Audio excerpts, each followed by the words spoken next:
बच्चों, जय हिंद। Welcome to brigadier defence academy. Myself Mayank Rawat, maths faculty at brigadier defence academy. आज आपको मैं बताने वाला हूं मोस्ट इंपॉर्टेंट आपके जो फॉर्मूले हैं, हाफ एंगल फॉर्मूले। हाफ एंगल फॉर्मूले का मतलब हो गया जैसे साइन 15 डिग्री हो गया, साइन 18 डिग्री हो गया, साइन 22.5 हो गया, 36 डिग्री हो गया, कॉस की वैल्यूज होगी और साइन 22.5 भी हो गया, है ना, 10 22।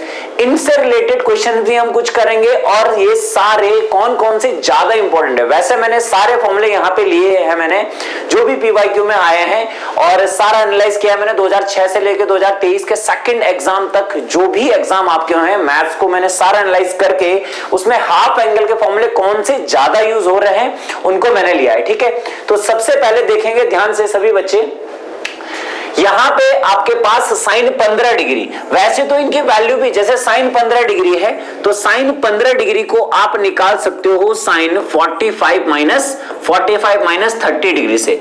लेकिन ये जो प्रूफ होता है ये 12th क्लास के लिए ठीक है, 11th क्लास के लिए ठीक है, लेकिन यहां पे आपको कंपटीशन में डायरेक्ट ये लर्न करने हैं और डायरेक्ट नहीं करोगे तो आप बहुत पीछे कंपटीशन में हो। ठीक है, तो ध्यान देंगे ये साइन a माइनस बी का फॉर्मूला पूरा कंप्लीट सॉल्व करके आपको ये वैल्यू आ जाएगी √3 - 1/2√2। ठीक है, तो यहां पे एक क्वेश्चन मैंने tan वाला लिया है कि किस तरीके से आप अप्रोच करोगे। tan वाला फॉर्मूला लिया है, tan 15 डिग्री की वैल्यू cot 75 के बराबर, ये तो पता ही होगा क्योंकि साइन जो होता है cos का कॉम्प्लीमेंट्री होता है। कॉम्प्लीमेंट्री होने का मतलब जब दो एंगल का सम कितना होता है 90 डिग्री, यानी 15 डिग्री और 75 डिग्री 90 डिग्री हुआ, तब साइन और cos आपस में बराबर हो सकते हैं। मैं ये भी बोल सकता हूं कि आपके पास आ सकता है साइन 1 डिग्री किसके बराबर होगा, cos 89 डिग्री के बराबर होगा। तो कॉम्प्लीमेंट्री का मतलब ये हुआ, सिर्फ ये नहीं कि 5 10 15 20 या फिर 30 डिग्री 60 डिग्री, यही नहीं, ऐसे में भी आपका क्वेश्चन बन सकता है। ठीक है, दूसरा आपको पता होना चाहिए cos साइन का, ये तो उल्टा बोल ही दिया आपको, है ना।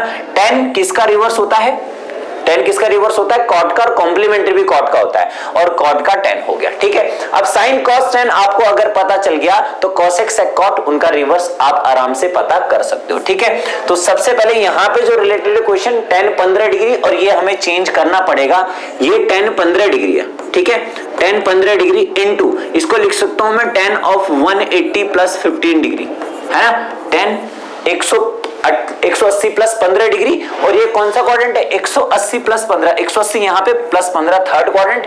थर्ड क्वाड्रेंट में tan क्या होता है, पॉजिटिव होता है और सेम रहता है। ये तो tan 15 है ही, और ये भी क्या हो गया आपके पास tan 15 ही हो गया, यानी tan 15 का होल स्क्वायर में यहाँ पे इसे बोल सकता हूं, है ना। और tan 15 की वैल्यू आपके पास कितनी है 2 - √3, तो आपको सीधा क्या करना है 2 - √3 का होल स्क्वायर करना है। 2 का स्क्वायर कितना हो गया भाई 4, प्लस √3 का स्क्वायर 3 -4 √3, यानी 7 - 4 √3 आपका करेक्ट आंसर हो जाएगा। इसका आंसर हो गया आपका 7 - 4 √3। ठीक है, तो इस तरीके से आपको इसको सॉल्व करना पड़ सकता है, चेंज के लिए भी आ सकता है हल्का, और इससे रिलेटेड ही मतलब इस तरीके से बनेगा कि आपका डायरेक्ट वैल्यू रख के सॉल्व कर पाओ। अदरवाइज आपको कैसे करना पड़ेगा, जैसे 11th क्लास में करते थे, tan 15 को लिखेंगे tan 45 - 30, tan 45 की वैल्यू पता है, tan 30 की वैल्यू पता है, डायरेक्ट नहीं रखनी है, tan a - b का फॉर्मूला लगाना है, tan a - tan b / 1 + tan a tan b। ठीक है, दूसरा देखो यहाँ पे 18 डिग्री। अभी यहाँ पे मैंने 2 स्लाइड जो आपको बताई है, पहली स्लाइड ये थी ना, पहली स्लाइड ये थी, यहाँ पे सबसे ज्यादा जो इंपॉर्टेंट आपका मैं बोल सकता हूं वो आपको ध्यान रखना है tan 15 की वैल्यू 2 - √3 और cot 15 की वैल्यू 2 + √3, है ना। ध्यान रखना, ये 75 का यूज बहुत कम होगा, और होगा भी तो आपको पता है tan 15 cot 75 के बराबर ही होता है और cot 15 tan 75 के बराबर होता है। तो 2 वैल्यू यहाँ पे ये इंपॉर्टेंट हो गई, साथ में sin 15 और cos 15 की वैल्यू भी यहाँ पे, ये चारों वैल्यू इंपॉर्टेंट है। अगली स्लाइड की मैं अगर बात करूं तो यहाँ पे सबसे ज्यादा इंपॉर्टेंट है sin 18 की वैल्यू √5 - 1/4 sin 18 की, बाकी यूज होती है बट कम होती है, इसीलिए ये सबसे ज्यादा इंपॉर्टेंट इस वाली स्लाइड में हो गया। तो मैंने इसी का क्वेश्चन यहाँ पे लिया है। अगर थीटा की वैल्यू, ये क्वेश्चन पीवाईक्यू का क्वेश्चन है, अगर थीटा की वैल्यू आपके पास कितनी है, अगर थीटा की वैल्यू आपके पास 18 डिग्री है, थीटा की वैल्यू आपके पास कितनी है, थीटा की वैल्यू अगर आपके पास 18 डिग्री है तो आपके पास क्या हो जाएगा, एक सेकेंड, थीटा की वैल्यू कितनी है 18 डिग्री है, तो कोई सी वैल्यू ले लेते हैं हम, जैसे मान लो 4 sin² थीटा + 3, अपनी तरफ से ले लेते हैं ना 3 sin थीटा, ये ले लिया मैंने मान लो, ठीक है, ये पूछा है मान लो, ठीक है। तो देखोगे ध्यान से इसमें साइन 18 की वैल्यू यहां पे रखनी है, तो 4 साइन 18 की वैल्यू कितनी हो गई आपके पास, √5 - 1/4, ठीक है। इसका स्क्वायर करना है +3, फिर से क्या हो जाएगा √5 - 1/4, ये आपको सॉल्व करना है, ठीक है। थोड़ा हल्का सा सॉल्व कर लेते हैं। यहां पे क्या हो जाएगा 5 + 1 a² + b² + -2ab 2√5 और डिवाइड बाई ये 4 का क्या हो जाएगा 16 और ये 4 तो बाहर था ही, +3 × 3/4 कर देता हूं, ये हो जाएगा √5 - 1, ठीक है। अब ये क्वेश्चन मैंने अपनी तरफ से लिखा है क्योंकि वो मिस हो गया था वहां पे, तो अपनी तरफ से लिखा है, तो कैलकुलेशन थोड़ा अजीब रहेगी ना। यहां से कर लेते हैं, 4 एलसीएम ले लेंगे हम इसे, ये हो जाएगा 6 - 2√5 है ना, और ये अंदर मल्टीप्लाई कर दूं तो 3√5 - 3, ठीक है। अब यहां पे थोड़ा हल्का सा और सॉल्व कर देते हैं, 6 में से 3 गए, 3 आपके पास बचा, और ये दोनों को सॉल्व करेंगे तो 3√5 है और ये 2√5 है, सिर्फ √5 बचेगा प्लस का √5, तो ये आपका यहाँ पे आंसर आ जाएगा इसके अकॉर्डिंग जो मैंने ये अभी लिखा है, ठीक है।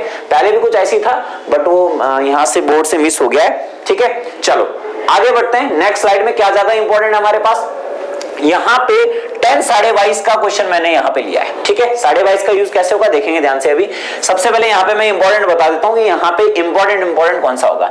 एक साइन 22.5 यहाँ पे बहुत ज्यादा इंपॉर्टेंट, बहुत यूज होता है, रूट के अंदर 2 - √2/2, और दूसरा 10 22.5 का यूज बहुत ज्यादा होता है, √2 - 1, cot 22.5 भी काफी मैंने देखा है, तो √2 + 1 ये वाला भी आपको याद रखना, ठीक है।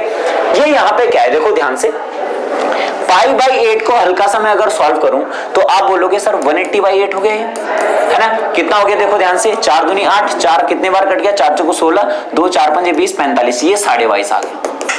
π/8 क्या होता है 22.5 डिग्री होता है π/8, ठीक है।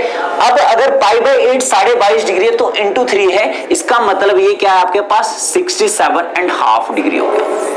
10 67.5 डिग्री का मतलब हो गया आपके पास कॉट का कॉम्प्लीमेंट्री है, कॉट 22.5 डिग्री की वैल्यू ही आपका आंसर होगा, ऑप्शन तो कहां है यहाँ पे, √2 + 1 आपका आंसर हो जाएगा कॉट 22.5। तो ये कन्वर्ट किसमें हो गया, कॉट में कन्वर्ट हो गया, क्योंकि 10 67.5 67.5 की वैल्यू किसके बराबर होगी, कॉट 22.5 डिग्री के बराबर होगी, ठीक है। लास्ट ये स्लाइड लास्ट है, और मैंने इसके क्वेश्चन मैंने देखे ही नहीं, यानी 36 वाले क्वेश्चन बहुत कम आपको देखने मिलेंगे, नहीं भी याद करोगे तो चल जाएगा काम, ठीक है। तो 4 से 5 फॉर्मूले मैंने आपको बताए जो कि इंपॉर्टेंट है, ठीक है।